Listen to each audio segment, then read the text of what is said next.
โอ้งูเอาปากจิ้งจกขึ้นกินเขียดบนเท้าผ้าเนี่ยเอาล้อขึ้นไปอย่างหั่นนะเอาละตัวใหญ่เนาะ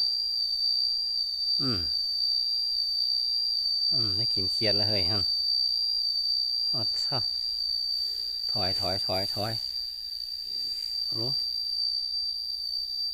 โอ้มันกินเขียดโล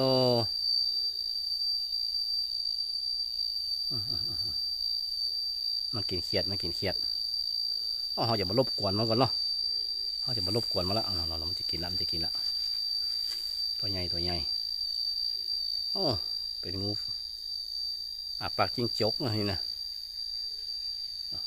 มาซอกกินเขียดที่หาวผ้านี่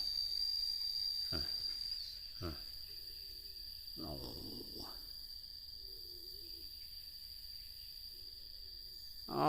วันมากินท่านก็นอเอามารบกวนละ